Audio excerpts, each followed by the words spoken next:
Hello and welcome to another Spikemark Tech Tip. I am Mike Wade, and today we're going to talk about we're going to go over how to get yourself out of a jam if you accidentally bring the splitter bar for the stage model view below the footer in Spikemark. We've all been there, me included. So let's jump in. A Spikemark is configurable by dragging around our splitter panes between the stage model view, the cue grid, and the stagehand properties pane. This is really great because it helps you, the operator, lay out Spikemark however you want. In addition, you can also actually float out the stage model view in its own separate window. So if you just want to hide that and see your cue grid and have the stage model view there, you can. But for today, what we're talking about is splitter panes. So, our splitter pane here. What I mean by dragging it and fully expanding the stage model view is literally if you click and drag all the way down, look, the splitter pane goes away. And you might think to yourself, what am I going to do now? Now I'm stuck. You're not stuck. Don't worry. There are a couple ways that you can solve this. First off, if you have a second monitor set up, you can drag your Spikemark window over there, and if you've got a different resolution, you've got a taller space, you can expand the window there and then reveal the splitter pane. If you don't, if you've just got one window and you're stuck here, kind of like I am, I've got Spikemark is maximized currently. Now it's not, but if I maximize Spikemark here, right, my splitter pane is missing down at the bottom. So how do we get there? What we want to do here is right-click on our taskbar and click Taskbar Settings. I am running Windows 10, and I hope you are as well. Our taskbar settings pops up, and we want to automatically hide or unhide this. So I want to automatically hide, and then we can scroll down, we can minimize that, and then you see when we're looking at the whole screen without the taskbar, our splitter pane shows up and we can drag that right up. No problem at all. And then here we are, we can Control S, which saves the show and saves the configuration and the values of where those splitter panes are. So that when you restart Spikemark, it comes back the way that you expect it to, or the way that you left it. Now, let's say that in this case, I have my taskbar hidden and I drag this all the way down and then it's gone. What do I do then? I can't expand it any further, can I? So there's a couple things. If you realize that you've done that, just and you don't have any other unsaved changes, don't save the show. No problems there. Close it without saving. And when you come back, so I'm just going to close. And I open back up, and here I am. Spikemark is back to where it was, right? The splitter pane is there. No problem. Now, let's say I zoom it all the way down to the bottom, and it's gone. It's lost. And because I made a whole bunch of other changes to the show file, I added cues, I made some links, whatever.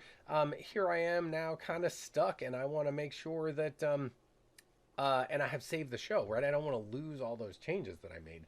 So now I've saved the show. Now if I close it and reopen it, nothing good is going to come out of this. So before I go any further, I'm going to just make my taskbar stay visible all the time. I'm going to close that window. So here we are. I'm stuck. I've saved the show.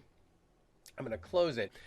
Okay, in the shop, you can open Spikemark test files in just a text editor. That's right, like Notepad that comes with Windows. We are in the shop. We are fans of Notepad++. So if I go to the Windows menu and search for me, Notepad++, I'm going to give it a click. And here we are. Notepad++ is open. I'm going to get to my desktop where my show file is, or wherever your show file is. I'm going to select test file here and click open. And now look, here we go. This show file has, we can look down at the bottom, has 170 lines. And we can take a look at what all of these are, right? Like what is going on. There's a whole bunch of information in this file. Now, if you're not careful and you start mucking about, you can really cause some big problems with the show file. So be a little careful when you're doing it.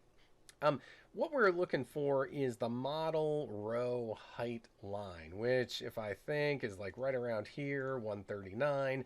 Now we'll look at this value between these brackets. We have model row height bracket and then a value and then another bracket and a backslash model row height.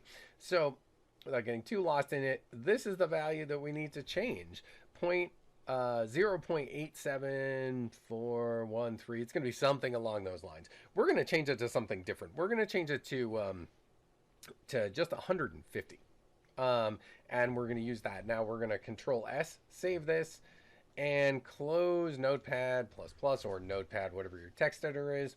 We're going to reopen the show file. We've reopened the show file, and then look, our splitter bar is set back in the middle. So now it's no longer lost. Now we can move it to wherever we need to. And hopefully we're just going to not, run all the way to the bottom and make it disappear. The final way here to solve this is if you're stuck, if you don't have a separate monitor, if you happen to expand the stage model view with the taskbar hidden, and all of this comes together and you're not comfortable opening the show file up in a text editor because it's huge and you don't want to lose all your work by making some mistakes, don't worry at all. Please just drop it in an email to support@creativeconnerce.com. We are totally happy to help. Getting in a jam is one thing. We enjoy getting people out of jams as well, whether it's us or you or anybody. Thanks a lot for listening. That covers today's tech tip on how to solve the fully expanded stage model view area. If you've got any questions, comments, or concerns, drop us a line at support@creativeconnerce.com.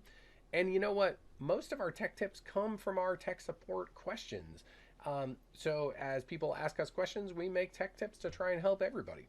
If you have a specific question that you've always wondered why something works the way it does or why something doesn't work the way it always does, give us a call, drop us a line. We'd love to chat about it, and maybe, just maybe, we'll make a tech tip out of it. Thanks, and have a great day.